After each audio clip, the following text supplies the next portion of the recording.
আসসালামু আলাইকুম রহমতুল্লাহি ওয়া বারাকাতুহু। প্রিয় দর্শক, আজকে আমরা জানব কোরবানি ও আকিকা একসাথে দেওয়া যাবে কিনা। 2 নম্বরে আমরা জানব আকিকার গোশত কিভাবে বন্টন করব। 3 নম্বরে আমরা জানব সন্তান জন্মের 7ম দিনে কি কি কাজ করতে হয়। প্রিয় দর্শক, আসুন কথা না বাড়িয়ে শুরু করে দিই। 1 নম্বরে আমরা জানব কোরবানি ও আকিকা একসাথে দেওয়া যাবে কিনা। প্রিয় দর্শক, এ বিষয়টি নিয়ে উলামায়ে কেরামের মধ্যে ইখতিলাফ আছে। অনেক উলামায়ে কেরাম বলেন কোরবানি ও আকিকা একসাথে দেওয়া যাবে। এটি ফতুয়ায়ে শামী সহ অন্যান্য ফতুয়ার কিতাবে আছে যে কোরবানি ও আকিকা একসাথে দেওয়া যাবে। তবে হানাফি মাযহাবের একজন বড় আলেম, যিনি পাকিস্তানের সবচেয়ে বড় মুফতি, আহসানুল ফতুয়ার লেখক মুফতি রশিদ আহমদ সাহেব, তিনি বলেন যে কোরবানি ও আকিকা একসাথে দেওয়া জায়েজ নেই। কারণ কোরবানি ও আকিকা উভয়টি আলাদা আলাদা আমল, তাই কোরবানি ও আকিকা একসাথে দেওয়া যাবে না।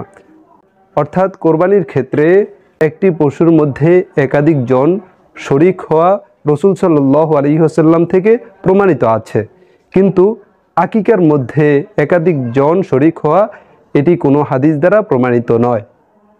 প্রিয় দর্শক, তাই আমাদের সতর্কতামূলক দ্বিতীয় মতটার উপরে আমল করতে পারি।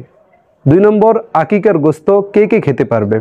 প্রিয় দর্শক, শিশুর মা বাবা সহ বাকি সবাই, অর্থাৎ তার দাদা দাদি, নানা নানি, শ্বশুর শাশুড়ি, আত্মীয় স্বজন, এমনকি গরিব দুঃখী সহ সবাই আকিকার গোশত খেতে পারবে।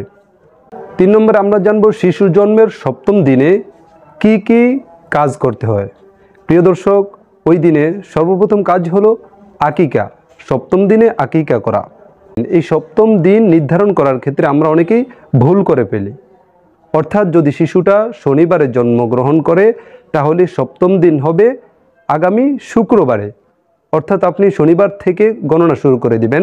শনিবার হলো 1 নম্বর দিন, রবিবার হলো 2 নম্বর দিন, সোমবার হলো 3 নম্বর দিন, মঙ্গলবার হলো 4 নম্বর দিন, বুধবার হলো 5 নম্বর দিন, বৃহস্পতিবার হলো 6 নম্বর দিন, শুক্রবার হলো 7 নম্বর দিন। এটাই হলো 7ম দিন। তো যদি কোনো শিশু শনিবারে জন্মগ্রহণ করে তাহলে তার আকিকা দিতে হবে শুক্রবারে।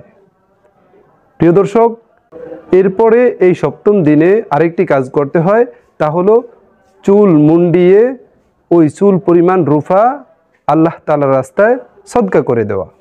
আরেকটি বিষয় হলো, অনেকেই জানতে চান যে নিজের আকিকা নিজে দেওয়া যাবে কিনা। হ্যাঁ, যদি কারো মা বাবা সন্তানের আকিকা না করে থাকে তাহলে নিজের আকিকাও নিজে দিতে পারবে।